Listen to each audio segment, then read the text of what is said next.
Paris, depuis hier, le président de la République a visité le Sénat ce matin. Dans ce haut lieu de l'histoire et de la représentation des collectivités territoriales françaises, Ibrahim Boubacar Keïta a échangé sur la situation sécuritaire des régions du Nord. La Suède, encore la Suède, après son appui au Fonds climat, elle décide aujourd'hui avec l'UNICEF d'accompagner notre pays dans les secteurs de l'eau, l'hygiène, l'assainissement avec une enveloppe de 3 milliards de francs CFA.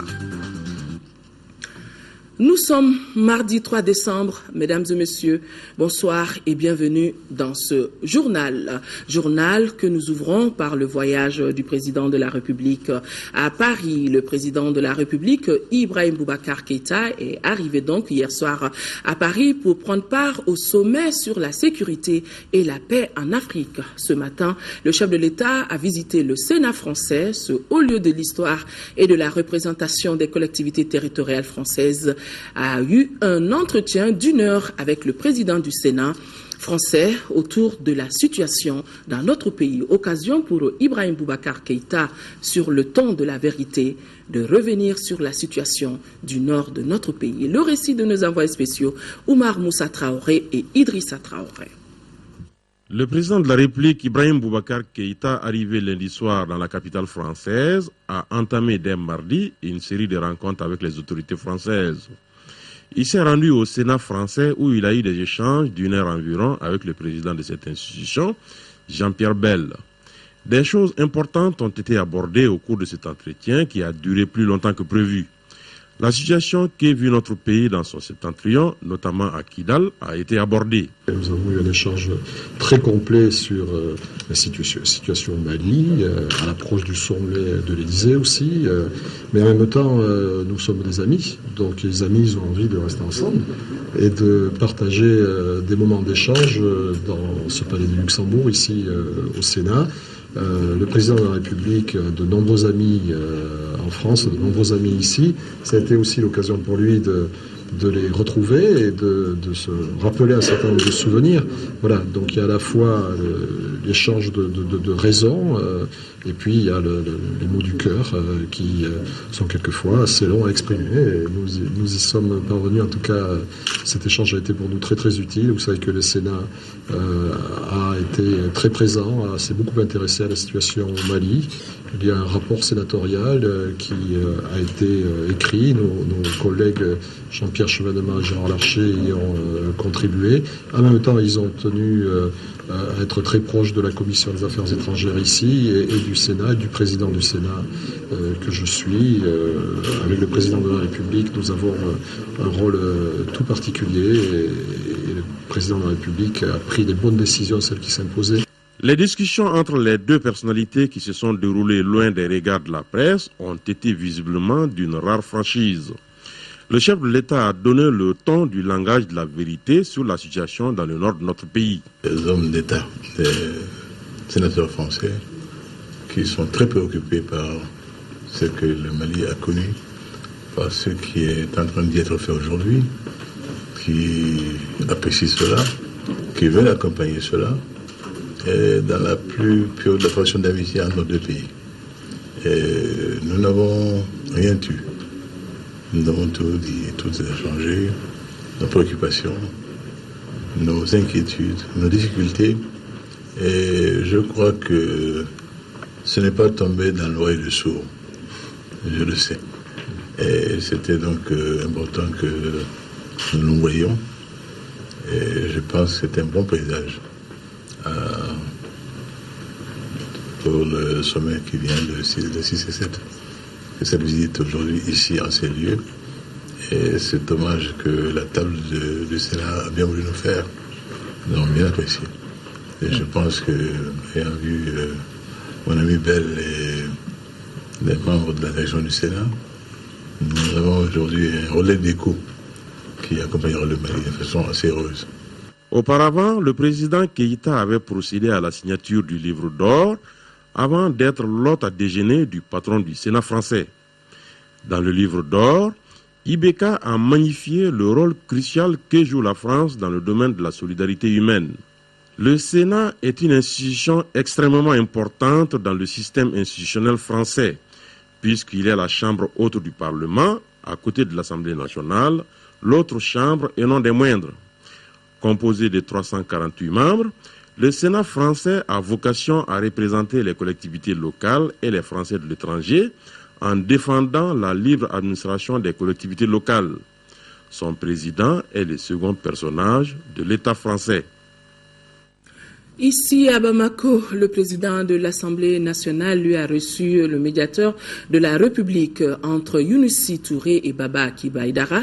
Il a été notamment question de la bonne collaboration entre les deux institutions qui doivent, à leur avis, pleinement s'investir pour l'intérêt de notre pays. Pour le médiateur de la République que vous allez entendre, son institution s'impliquera davantage avec la nouvelle Assemblée. Baba Akiba Aïdara, à sa sortie d'audience, est au micro de Mahamadou Doumbia. C'est une audience en fait qui est une visite de courtoisie que le médiateur doit à l'institution qu'est l'Assemblée nationale. Nous savons que les députés sont en phase de renouvellement, mais j'ai tenu à venir quand même faire cette visite à l'institution de l'Assemblée nationale. Nous avons évoqué les missions du médiateur.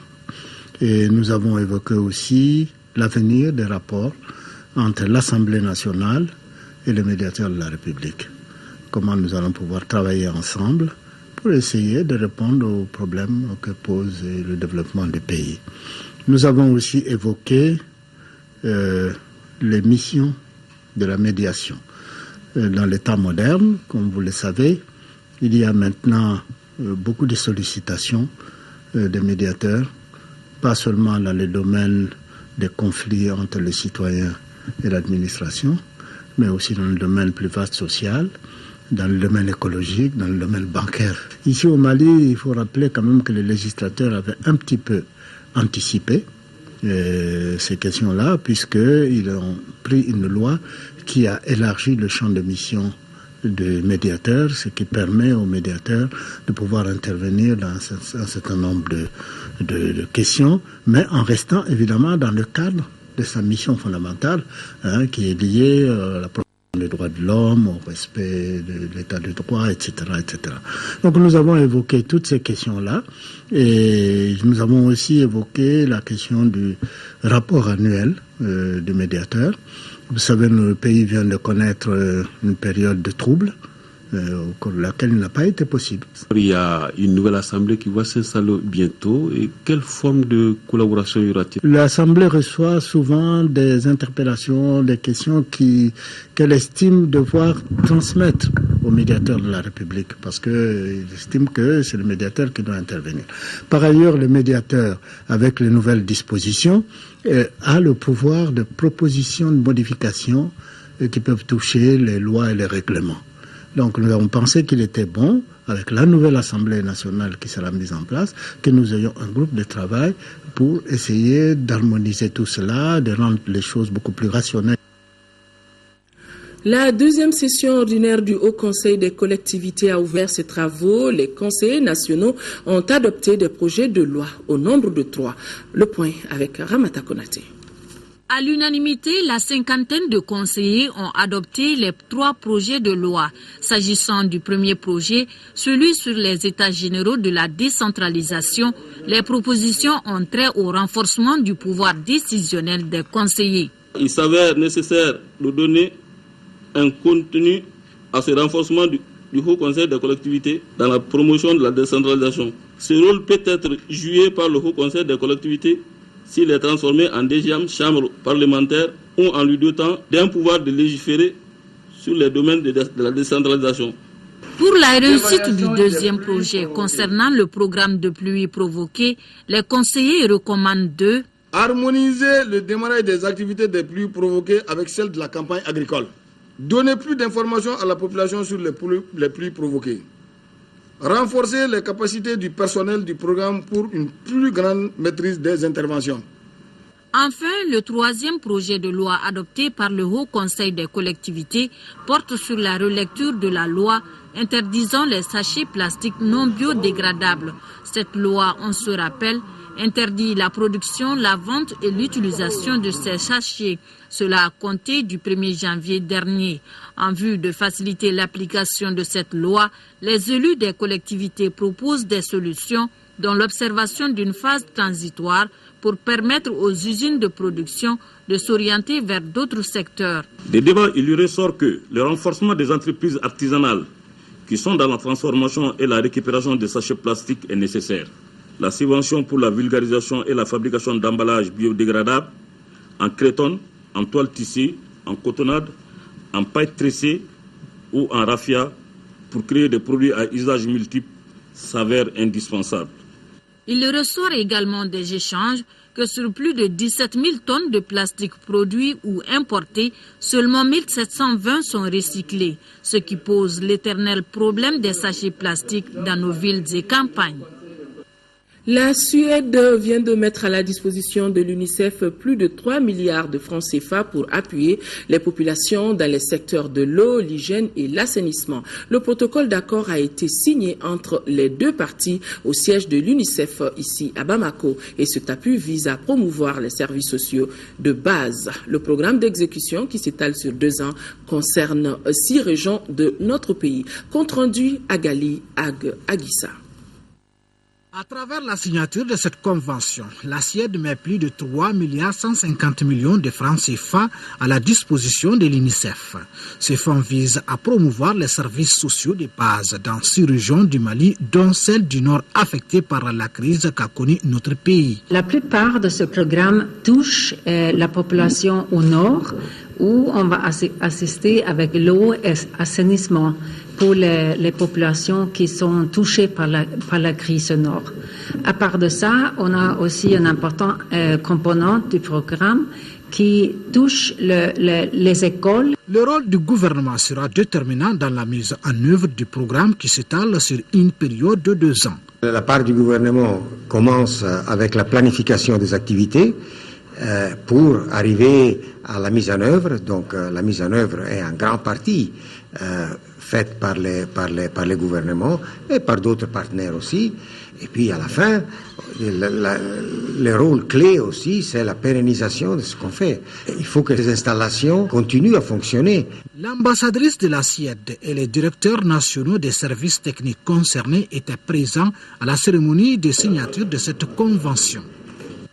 Autre signature de convention, la République populaire de Chine vole au secours des enfants du centre d'accueil et de placement familial Pouponnière. Une convention a été signée dans ce sens. Entre l'ambassadeur de Chine au Mali et la directrice du centre en présence du ministre de la promotion de la femme, de la famille et de l'enfant. Compte rendu Cheikh Oumar Sangaré.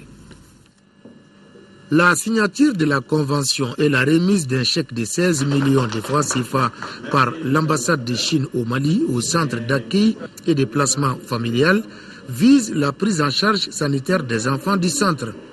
L'initiative s'inscrit dans le cadre de l'action pour l'amitié des peuples Chine-Afrique lancée par le gouvernement chinois. Par cet acte, la Chine s'engage à aider les centres dans un aspect sensible de la prise en charge des enfants démunis. Le fonds dont on a fait la convention aujourd'hui s'élève à 16 millions de francs CFA. Il est juste au service de ces enfants malades pour le paiement du traitement ou de l'examen médical d'urgence. Pour les autorités, cet appui vient à point nommé vu les conditions dans lesquelles ces enfants arrivent au centre. Les enfants du centre d'accueil et de placement familial sont des enfants à besoins éducatifs spéciaux. Leur santé est rendue fragile d'abord par leur séparation brusque de leurs parents biologiques et ensuite de leur lieu d'origine, c'est-à-dire leur lieu de naissance. Le centre d'accueil et de placement familial appelé Pouponnière abrite 136 enfants, dont 63 garçons et 73 filles. Parmi ces enfants, 31 sont en situation de handicap. Lancement des 16 jours d'activisme contre la violence basée sur le genre pour cette 28e édition. Le thème de la paix chez soi à la paix dans le monde. Mobilisons-nous contre les violences basées sur le genre. Plusieurs activités ont marqué les festivités de cette journée, nous dit Fatoumata Kone. De 2012 à 2013, 2774 femmes contre 556 hommes et 651 enfants de moins de 18 ans ont subi des violences selon les statistiques du système des Nations Unies. Violences physiques, violences morales sont entre autres formes de violences citées. Des pratiques qui interpellent décideurs, sociétés civiles, organisations internationales. D'où le thème de la paix chez soi à la paix dans le monde. Mobilisons-nous contre les violences basées sur le genre. Cette campagne est une occasion pour attirer l'attention du monde sur ce phénomène qui constitue une grave violation des droits humains. La présentation de sketchs, de poèmes, les causes de violences faites aux femmes et aux filles, publiées par l'APDF et l'AGM, deux associations de défense des droits de l'homme, ont marqué le programme de cette journée. Occasion pour les organisateurs de dénoncer le phénomène qui continue de faire des victimes. Dans plusieurs domaines, la femme malienne vit quotidiennement de discrimination.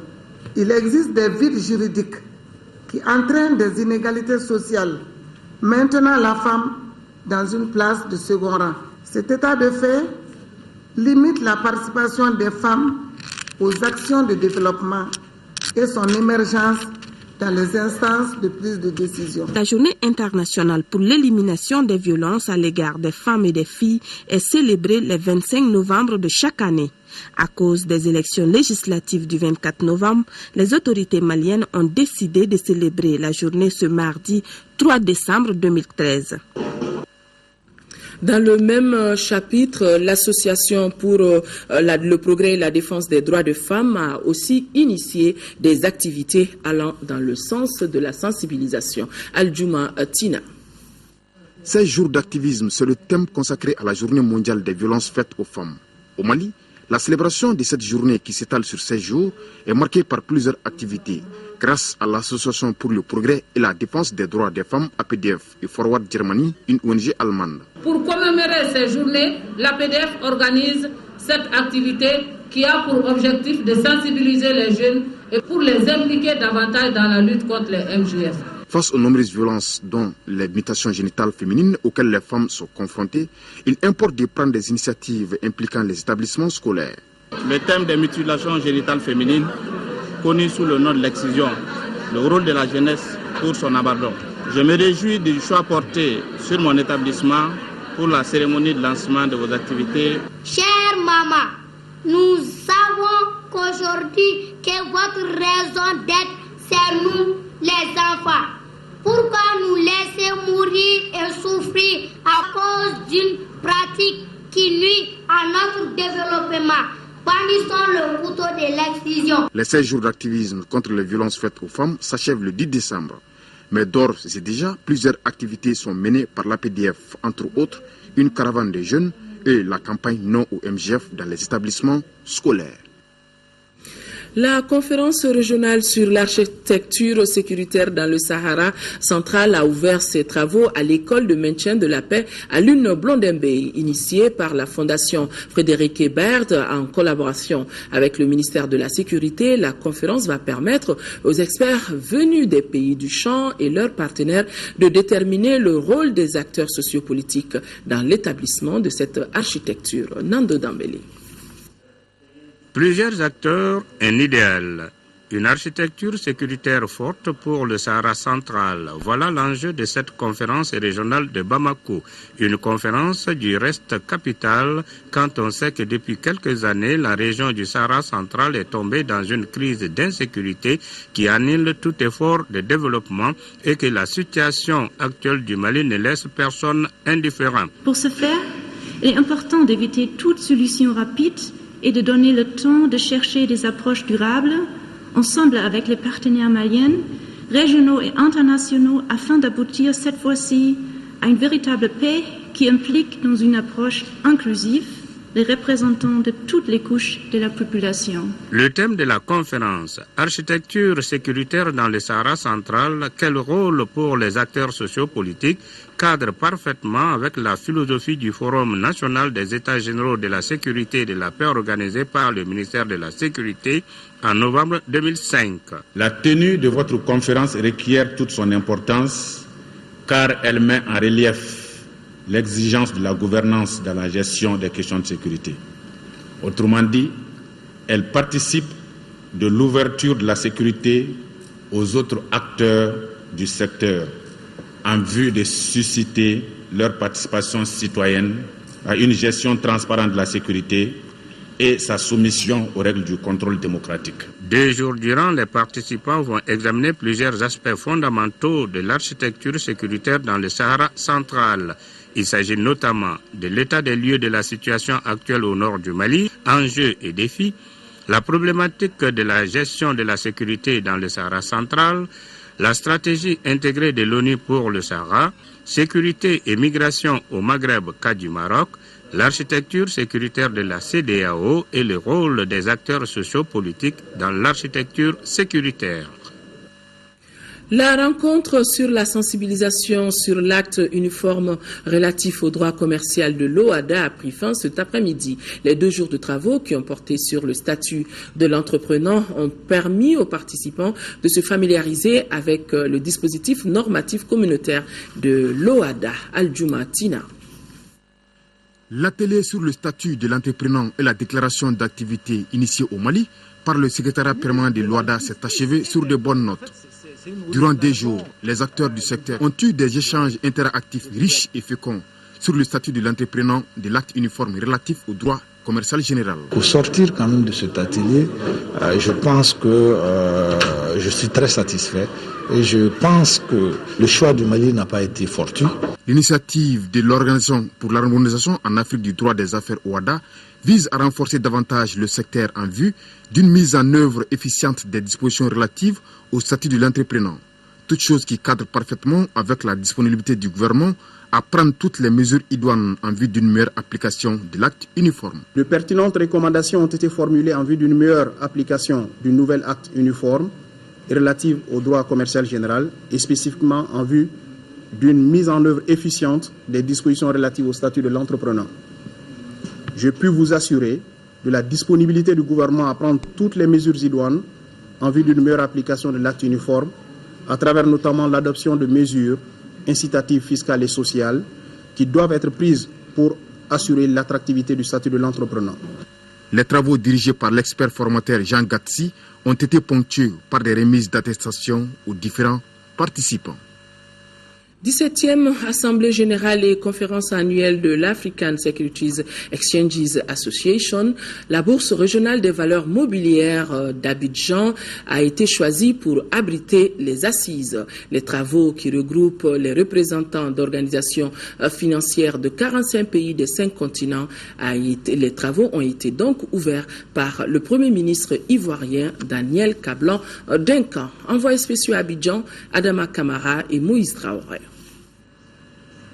Les 23 bourses régionales de valeurs mobilières peuvent mieux contribuer au développement du continent. Telle est la conviction des plus hautes autorités ivoiriennes.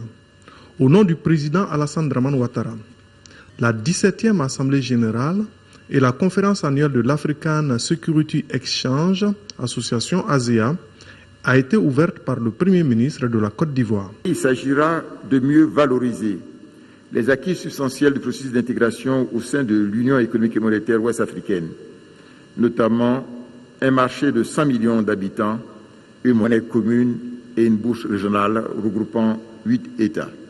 Donc il faut pousser plus loin cette intégration. Par ailleurs, les progrès récents accomplis dans le processus de création des marchés communs de la CEDEAO avec 15 pays membres et avec 300 millions d'habitants devraient permettre d'ériger un espace de paix, de stabilité, de croissance et de développement. Le thème de cette année est l'Afrique, des promesses aux réalisations, le rôle clé des marchés de capitaux. En 2050, nous serons 2 milliards d'Africains. Plus de la moitié de cette population sera urbaine. Le quart de la population active mondiale sera africaine. C'est la situation aujourd'hui de la Chine.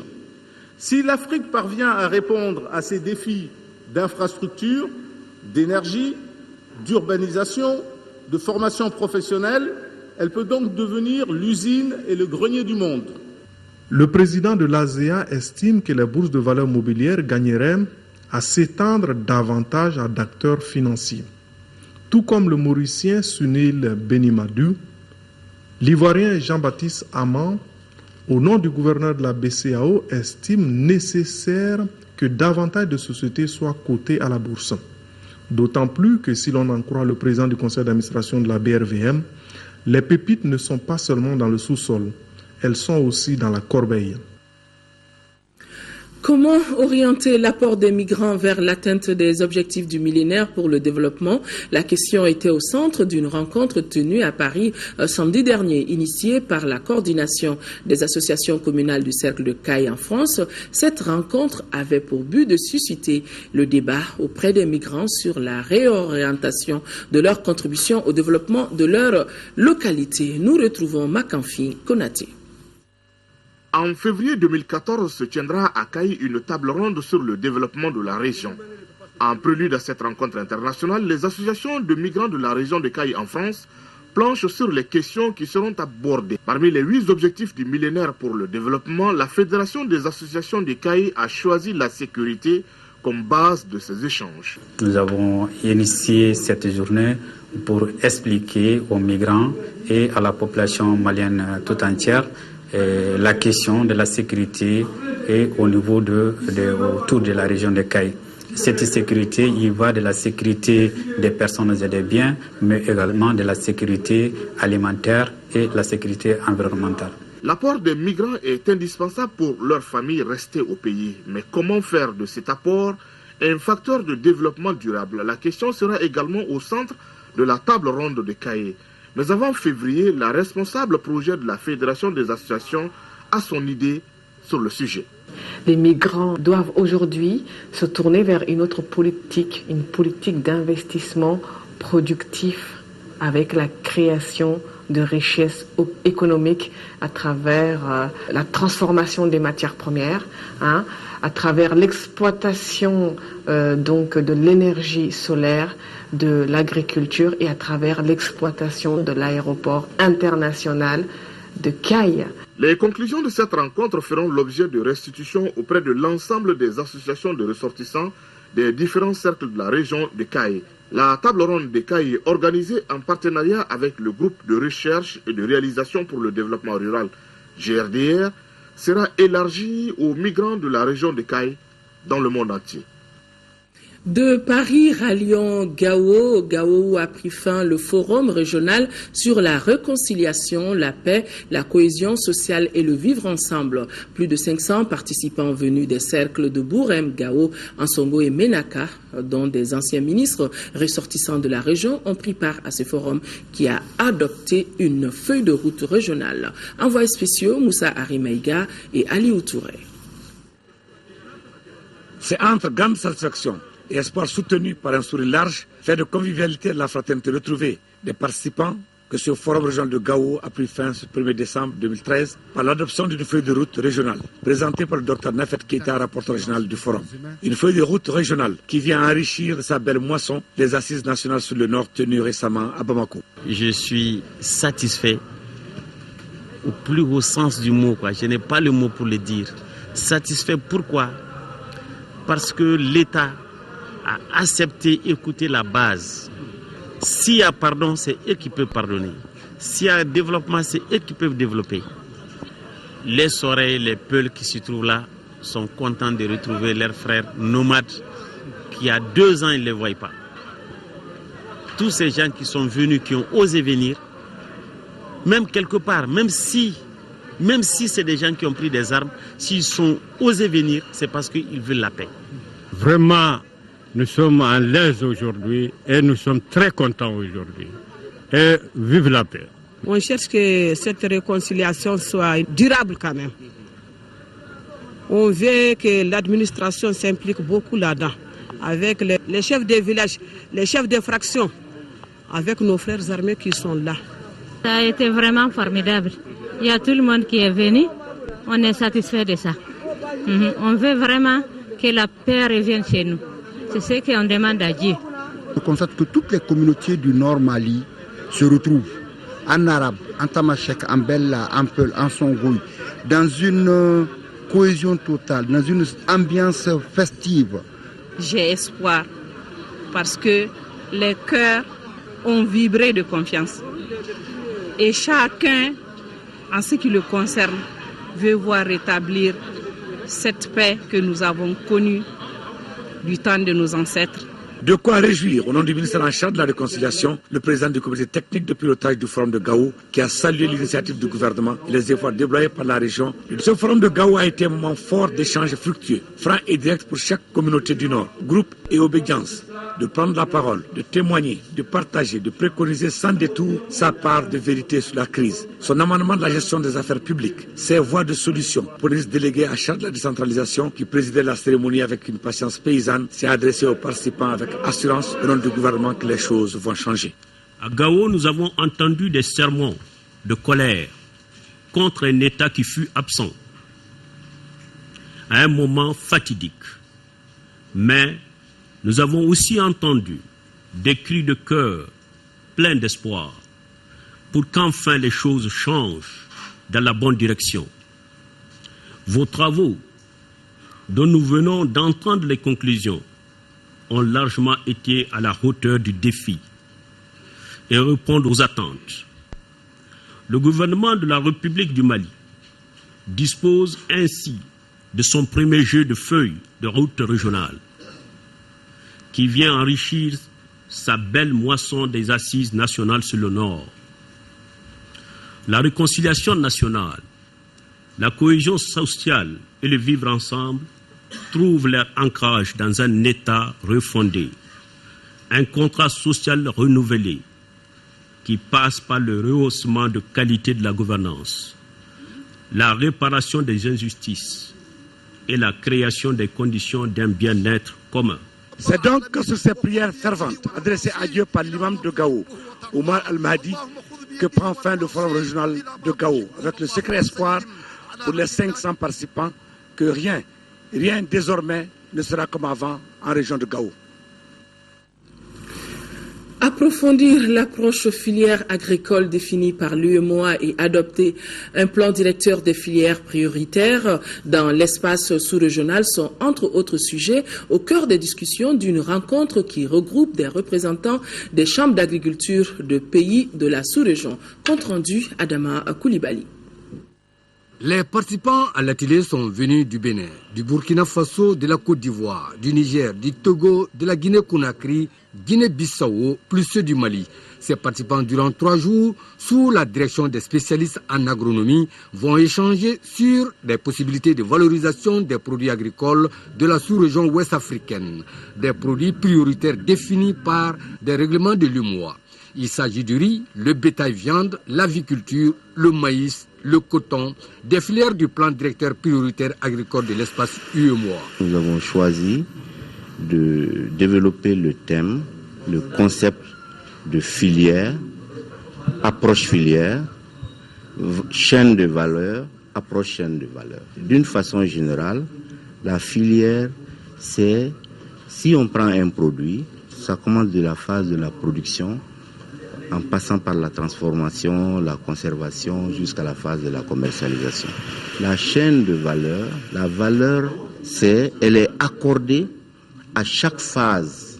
À chacune de ces phases-là, il y a une valeur ajoutée. Ce réseau des chambres d'agriculture d'Afrique de l'Ouest, RECAO, créé en 2001, a pour objectif la professionnalisation de l'agriculture en Afrique de l'Ouest avec la formation et l'information des responsables et les acteurs du secteur privé agricole. Le département du développement rural salue l'initiative de cet atelier. Ce réseau des paysans de la sous-région ouest africaine, RECAO, a 13 ans de vie. Le secrétariat se trouve à Bamako et la présidence qui dure 3 ans est avec le président de la Chambre d'agriculture du Niger, Boubacar Bello. Le rapport d'analyse des budgets communaux dans les secteurs de l'éducation, de la santé et de l'hydraulique a été porté à la connaissance du public. Ce rapport, qui est le résultat d'une étude menée par le groupe suivi budgétaire dans 36 communes du Mali sur gouvernance budgétaire, fait ressortir entre autres le faible niveau de recouvrement des impôts et taxes, la non-participation des citoyens au processus budgétaire. Compte rendu à Gali Aguissa. Cette étude a concerné les secteurs de la santé, de l'éducation et de l'hydraulique dans 36 communes du Mali. Il s'agit pour les membres du groupe suivi budgétaire GSB, initiateur de cette étude, d'engager une réflexion sur la gouvernance budgétaire au niveau communal. L'étude menée dans toutes les régions, excepté celle de Tombouctou et Kidal, a plusieurs objectifs. Analyser la communication des autorités communales sur les documents budgétaires et l'intérêt que porte la population sur le processus budgétaire. Apprécier les dépenses budgétaires consacrées par les communes à chacun de ces secteurs. Analyser la fonctionnalité des structures en charge de la fourniture des services dans chacun des 3 secteurs. L'analyse des données qui avait porté sur la période 2009-2012 fait ressortir des difficultés comme les faibles niveaux de recouvrement des taxes et impôts, la faible implication des citoyens dans le processus budgétaire, l'absence des infrastructures scolaires et hydrauliques adaptées. Pour combler ce déficit, les membres du groupe suivi budgétaire recommandent entre autres la bonne organisation des opérations de recouvrement, la maintenance des points d'eau potable. En 4e région, la localité de Dougouolo, Cercle de Blas, abrite la 5e édition du camp national des volontaires de la Croix-Rouge malienne. Cette année, l'édition placée sous le thème volontariat pour la paix et le développement regroupe 200 jeunes, nous dit Kandesila. Durant une semaine, 200 jeunes venus des régions du Mali et du district de Bamako, campés à Dougouolo, Cercle de Blas, vont s'informer et échanger sur des notions relatives à la jeunesse et à la gestion des conflits, à la Croix-Rouge et à ses fondements. D'autres activités citoyennes, comme le nettoyage des places publiques de Dougouolo et des jeux individuels et collectifs, constitueront les temps forts du camp national des volontaires de la Croix-Rouge, édition 2013. Une édition placée sous le thème le volontariat pour la paix et le développement. Les volontaires de la Croix-Rouge malienne jouent et joueront un rôle central dans le processus de réconciliation en ce moment critique. En leur qualité d'acteurs neutres, ils doivent être préparés davantage à affronter les défis qui sont les leurs. Le mouvement de la Croix-Rouge et du Poisson-Rouge ont cette chance très grande, effectivement, d'avoir ce réseau de volontaires, souvent très jeunes, souvent très dynamiques, qui véritablement s'impliquent au jour le jour pour venir porter en assistance aux plus vulnérables. Les autorités de Dougouolo et de Blas se sont réjouies de cette rencontre annuelle dont la localité abrite pour la 5e fois. Pendant les périodes de conflit, vous les volontaires, vous avez été les plus sollicités. Et vous êtes aujourd'hui au cœur de cette réconciliation nationale qui s'impose dans notre pays. C'est pour magnifier cette entente entre les populations de Dougouolo et de la Croix-Rouge malienne qu'un espace de 3 hectares matérialisé par la pose de la première pierre a été attribué à l'organisation pour servir de siège définitif pour le camp des volontaires. Célébration dimanche dernier des 50 ans de l'Association des groupements d'églises et missions protestantes évangéliques de notre pays. La cérémonie a mobilisé les fidèles des églises protestantes de la région de Caille autour des autorités administratives, politiques et religieuses. Depuis Caille, nous retrouvons Jafar Aïdara. C'est à travers les prières, les louanges à Christ et les pas de danse que l'association des groupements d'églises et missions protestantes évangéliques au Mali a célébré leurs 50 ans d'existence dans notre pays. C'était l'occasion de rendre hommage à 3 hommes qui ont joué un rôle prépondérant dans l'édification et la consolidation de la GPM. Il s'agit de C. Dambélé, premier délégué général de 1963 à 1975, du révérend Dr Kassoum Keïta, du 2e délégué général de 1975 à 2002 et Daniel Koulibaly de 2002 à 2012. Depuis le réveil du XVIIIe siècle, surtout en 1793, que les hommes et des femmes animés d'un zèle ardent pour Dieu et d'un amour profond pour leur prochain se sont lancés à la conquête du monde sous le nom de missionnaires. Ainsi, la mission évangélique baptiste s'installe à Gao en 1951 et ouvre plus tard des stations missionnaires à Tombouctou, Niafenke, Diri, Gundam et d'autres localités. Et Dieu André exaucer notre prière. Nous prions pour l'avancement de l'œuvre de Dieu à Kaï et aussi au Mali. Aussi, pas seulement ça, mais nous prions aussi pour les autorités et tous les événements qui concernent le gouvernement, ça nous concerne aussi. Donc, chaque moment, s'il y a des événements, s'il y a des problèmes, nous prions pour ça, pour que vraiment Dieu aide le Mali et aide la région de Kaï. Cet anniversaire de l'association des groupements d'églises et missions protestantes évangéliques au Mali a vu la participation des 6 églises de la région de Kaï et des fidèles d'autres religions de notre pays. Fin de ce journal. Merci de l'avoir suivi. L'information continue tout de même sur cette antenne. Vous aurez droit à l'édition, formation, journal télévisé des formations, une présentation de Amadou Sankaré. Demain, 10h, 13h, Mohamed Touré, et s'il plaît à Dieu, je me ferai le plaisir d'être là pour les éditions de la soirée. Excellente nuit à tous. Au revoir.